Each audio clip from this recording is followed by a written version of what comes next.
Oh, ikinagagalak kitang makilala. Ako si Choi Soo-hyo, Crown Master of Atomy. Ikinagagalak kitang makilala.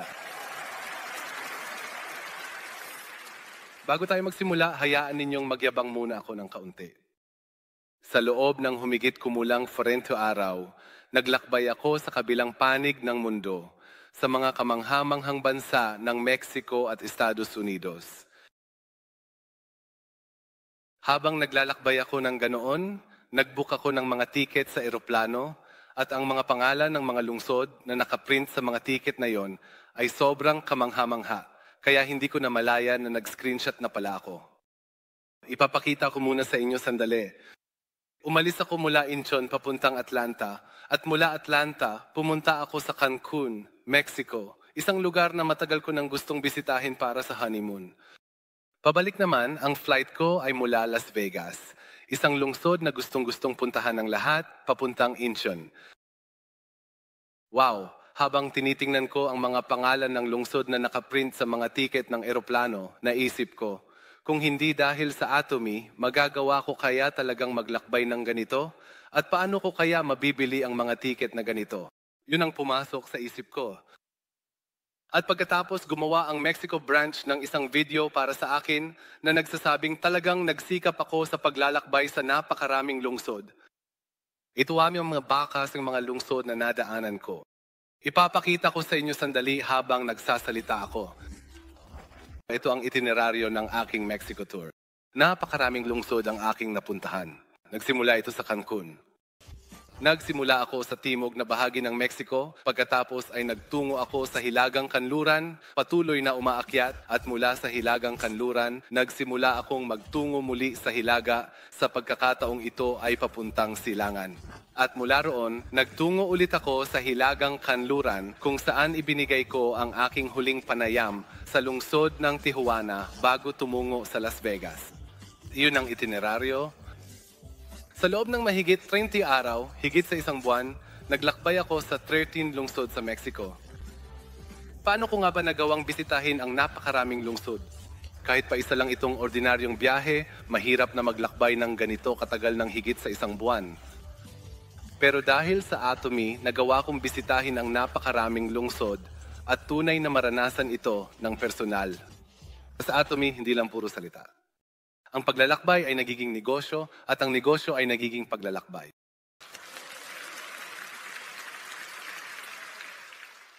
At sa paglalakbay na ito, nakakuha ako ng napakalaking pananaw at labis akong na-inspire na harapin ang mga bagong hamon.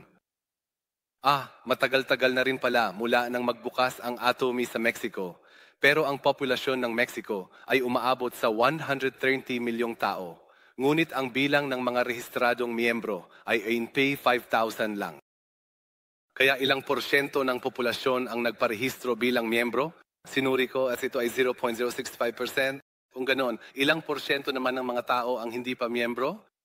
99.9% ay nananatiling hindi pa naabot na lugar kung saan hindi pa nagparehistro ang mga tao. At pagkatapos, kinalkula ko rin ang mga numero para sa kalapit na China. Sa tingin ninyo, ilang porsyento kaya ito para sa China? 99.8% ay nananatiling hindi pa naaabot na lugar kung saan hindi pa nagparehistro bilang miyembro ang mga tao. Sa ilalim, talagang pakiramdam ko na napakaraming bansa pa ang punong-puno ng potensyal. Sa huli, sino kaya ang makakakuha ng lahat ng napakalawak na lupain na iyon?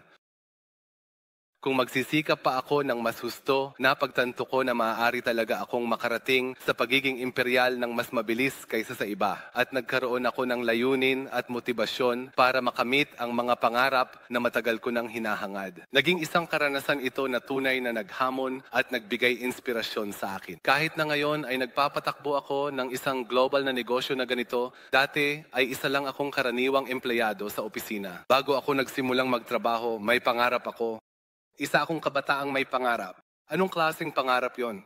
Ang pangarap ko ay maging isang propesor sa universidad. Ang dahilan kung bakit gusto kong maging propesor ay dahil noong ako'y nasa kolehiyo, labis kong hinangaan ang mga propesor. Naisip ko, ang mga propesor ay maaring makasama ang mga kabataan sa buong buhay nila at manatiling bata ang pakiramdam kahit tumatanda na sila. Kaya naman, ang pangarap ko rin ay maging isang propesor sa universidad.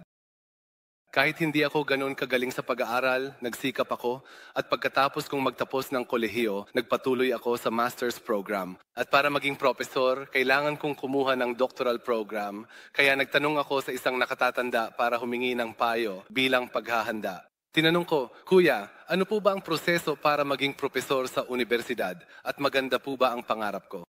Nang tanungin ko siya, ang una niyang sinabi ay, kahit gaano ka kasipag mag-aral, hindi ko masisiguro na magiging profesor ka sa universidad sa loob ng 10 o 20 taon.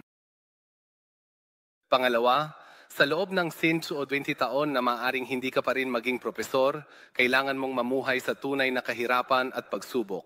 Dahil sabi niya, ang tanging kita namin ay mula lang sa pagtuturo bilang part-time na lektor. Nang marinig ko iyon, kahit pangarap ko talagang maging profesor sa universidad, sumuko na ako dahil ayokong mamuhay ng ganoon kahirap at kapos. At inisip ko na kung magtatrabaho ako, magiging maayos ang buhay ko. Kaya nagtrabaho na lang ako. Ang litrato sa kaliwa na nakikita ninyo ay ako noong early 30s ko. Nagtatrabaho sa isang kumpanya.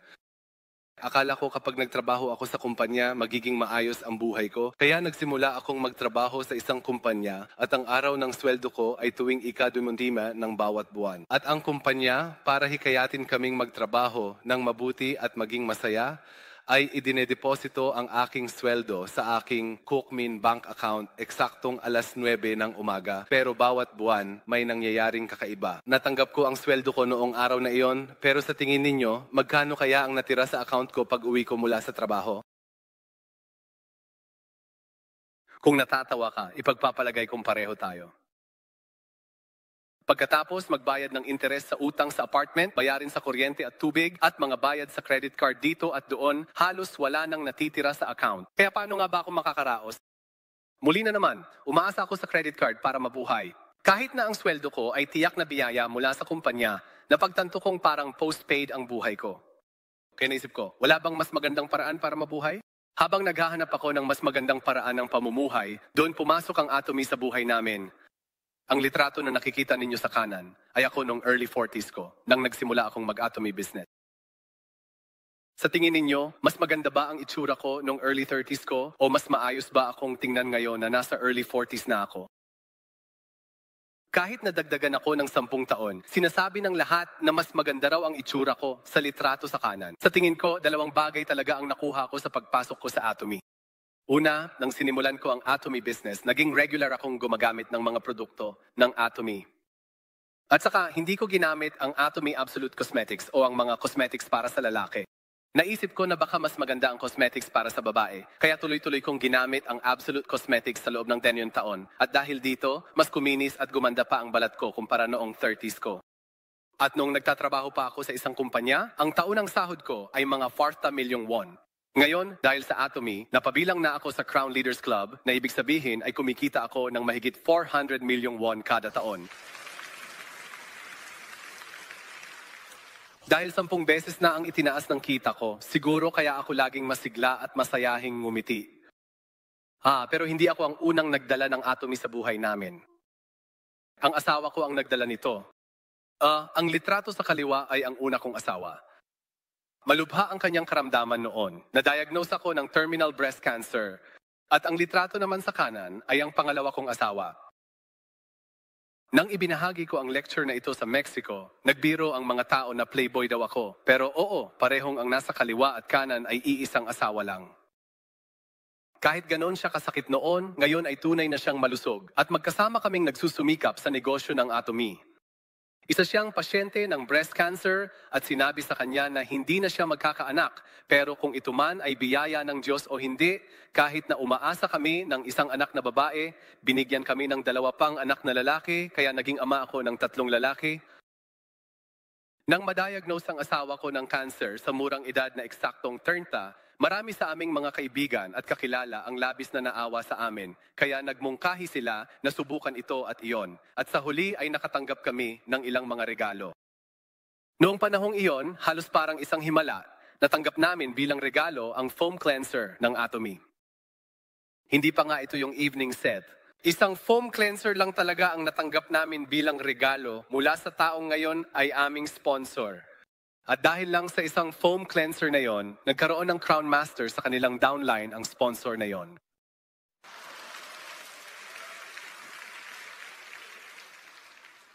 Ang gusto kong bigyang diin dito, dahil pinag-uusapan natin ang landas tungo sa tagumpay, ay hindi mo kailangang palaging magbigay ng malalaking regalo.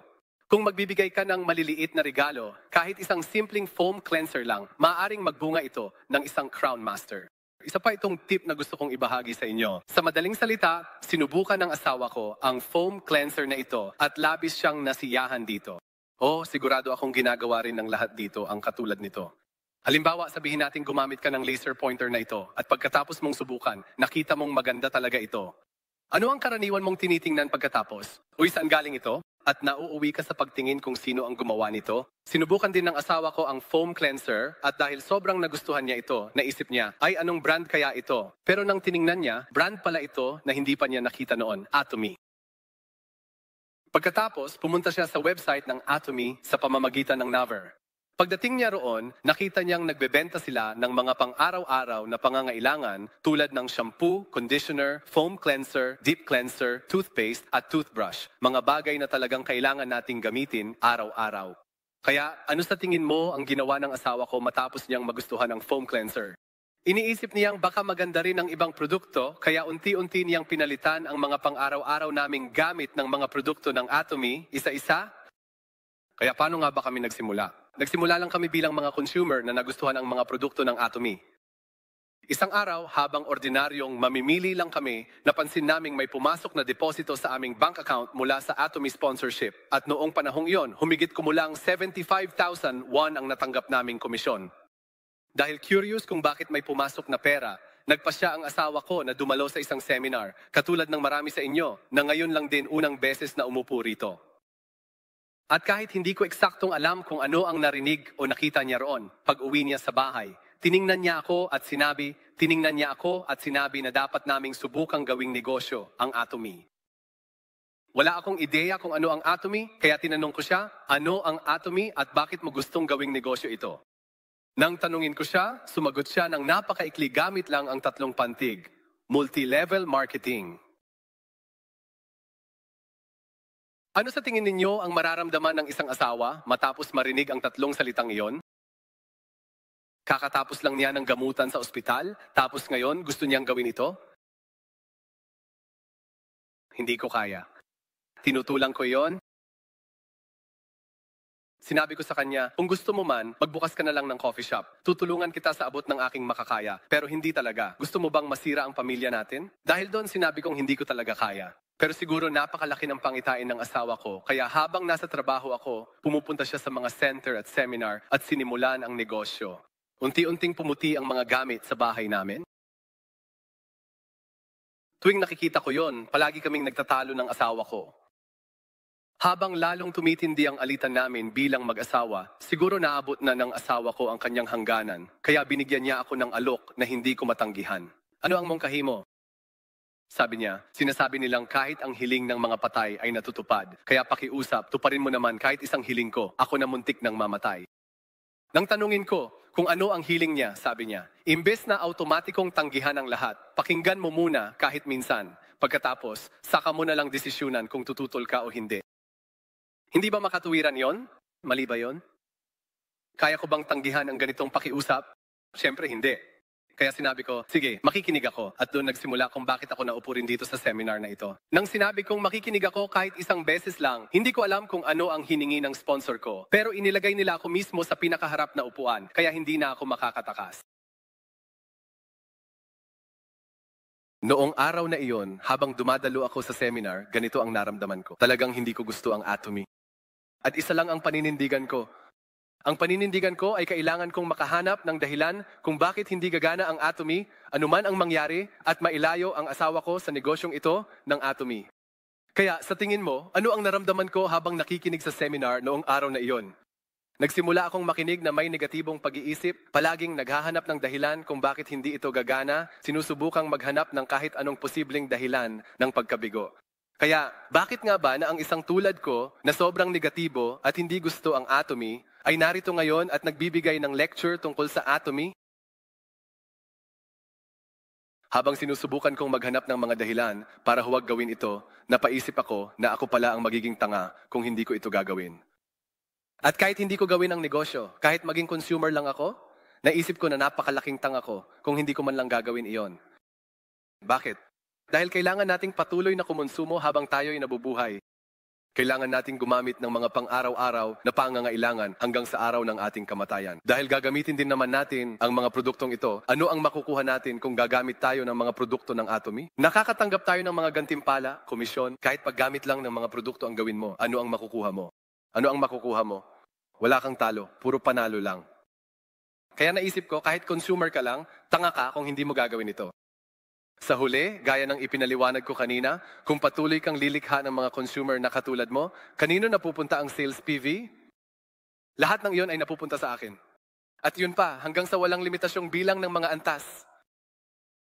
Wow! Ang mga taong gumagamit ba ng mga pang-araw-araw na pangangailangan ay nasa Korea lang? Gagamitin ba ito ng buong sangkatauhan sa buong mundo? Uy, baka nga talagang gumana ito. At kahit sobrang tutol ako noon, pagkatapos kong dumalo sa seminar na yon, sinabi ko sa asawa ko na subukan ang negosyo ng Atomy. Simula noon, nagsimulang magnegosyo ang asawa ko gamit ang Atomy.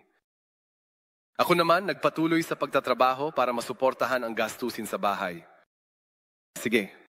Kaya, doon nagsimula ang negosyo sa Atomy at nagpatuloy akong maging isang karaniwang empleyado sa opisina tulad ng karamihan sa mga tao sa Korea. Ipakikita ko sa inyo ang paghahambing kung paano nagbago ang mga resulta. Heto, tingnan ninyo ang graph na ito. Ang pulang linya sa graph, hindi ito ang unang taon ko sa trabaho. Ipinapakita nito ang aking buwanang sahod na ginraph bawat buwan simula noong unang taon ko sa trabaho. Alam nyo ba kung ano ang pinakanagulat ako nang iguhit ko ang graph na ito? Wow! Lumabas na ito talaga ang bagay na pinakamabagal ang pagtaas, ang sahod ng aking asawa. At tungkol naman sa asul na linya sa graph, ipinapakita nito ang buwanang kita ng aking asawa mula sa paggawa ng Atomy business na ginraph din bawat buwan. Ngayon, lahat tayo dito, wala namang nabubuhay ng 2 beses. Kung isang beses ka lang mabubuhay sa mundong ito, ano sa tingin ninyo? Pipiliin mo ba ang buhay na kinakatawan ng pulang linya sa graph kung saan natatanggap mo ang iyong sahod ng tama sa oras at regular, pero kapag natanggal ka o nag-resign, wala kang matatanggap kahit isang sentimo? O mas pipiliin mo ba ang buhay na kinakatawan ng asul na linya sa graph na maaring maliit sa simula, pero unti-unting tumataas habang lumilipas ang panahon? Anong kulay ang gusto mong piliin? Pero sa totoo lang, ano nga ba ang silbi ng pagtatanong? Kung lahat lang ay may pagkakataon, pipiliin nila ang asul na graph. Ngayon, may 2 pangunahing dahilan kung bakit ipinakita ko sa inyo ang graph na ito. Una, gusto kong ipakita sa inyo na ang pagpili ng mga tamang kasangkapan ay talagang lumilikha ng napakalaking agwat habang lumilipas ang panahon. Pangalawa, kayang-kaya ng bawat isa rito na makamit ang asul na graph. Sa tingin mo ba, ang mga taong umakyat sa entablado ngayon ay mas magaling kaysa sa iyo? Ano ang sinabi ng taong nagbigay ng lecture kanina tungkol sa sarili nila? Sinabi nila na sila ay isang credit delinquent. Habang nakikinig ako sa mga lecture ng mga imperial, tiningnan ko ang lahat ng dati nilang trabaho. Sinuri ko silang lahat. May isang nabigong may-ari ng tindahan ng orange, isang credit delinquent. Parang sa Atomy, maliban na lang kung nabigo ka o naging credit delinquent, hindi ka magtatagumpay. Kaya naisip ko, kailangan ko rin bang mabigo sa isang bagay? Sa madaling salita, ano ang ibig sabihin nito tungkol sa kung sino ang pwedeng magtagumpay sa Atomy? Ibig sabihin, kahit sino ay pwedeng magtagumpay, pero hindi rin madali ang Atomy. Hindi ito parang naglalakad lang sa parke. Kung ganoon lang kadali ang kumita ng pera, sana lahat ng tao sa mundo ay mayaman na. Lahat sana ay maginhawa ang buhay. Sinimulan ko ang negosyo sa Atomy nang may pahintulot ng aking asawa. At pagkatapos, nagsikap ako, bit-bit ang mga produkto sa magkabilang kamay, sa likod, tumatakbo at ipinapakalat ang balita. Pero paano tumugon ang mga tao sa paligid ko? Habang ako ay umiikot at nagkukwento tungkol sa Atomy, ang mga tao sa paligid ko ay nagbubulungan at nagtuturo-turo, sinasabi, yung babaeng nag-aral sa Japan, bumalik, nagka-cancer, at ngayon parang nababaliw na, paikot-ikot na lang nagbebenta ng toothpaste at toothbrush. Madalas ko siyang nakikitang nag-iisa at nawawala ng pag-asa dahil sa mga chismis na iyon at ilang beses ko rin siyang nakitang umuuwi ng umiiyak sa kotse dahil sa mga salitang iyon. Sinimulan niya ang negosyo noong mga unang araw na nakasuot ng peluka at sa sobrang pag-iyak niya habang pinupunasan ang mga luha, umaangat at umiikot ang peluka niya. Kapag umuwi siya ng ganon, parang si Wang Feiheng ang pumapasok sa bahay. Kaya kapag pumapasok si Wang Feiheng ng ganoon, ito ang sinasabi ko sa asawa ko. Sinabihan ko siya, itigil mo na yang walang kwentang trabaho na yan, mag-alaga ka na lang ng bahay at palakihin ng maayos ang mga bata. May isip mo ba kung gaano kahirap ang sitwasyon niya noon? Kaya inakala ko na susuko na ang asawa ko. Talagang inisip ko na susuko na siya. Pero isang beses sa isang buwan, umaalis siya kung saan naglalagi ng magdamag at saka bumabalik sa bahay. Pagbalik niya, kumikislap na naman ang mga mata niya at puro atomy, atomy, atomy na naman ang sinasabi niya. At tuwing parang nauubusan na naman siya ng lakas, aalis siya ulit, magpapalipas ng gabi sa kung saan at babalik. Pagkatapos noon, puno na naman ng sigla ang mga mata niya at puro atomy, atomy, atomy na naman ang kwento niya. Tapos, dumating ang panahon na nagsimula na siyang kumita ng komisyon na doble pa sa sahod ko.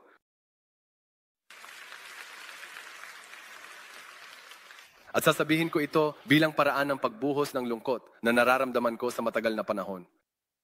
Pwede mo nang gamitin ang sahod mo bilang sarili mong baon o allowance.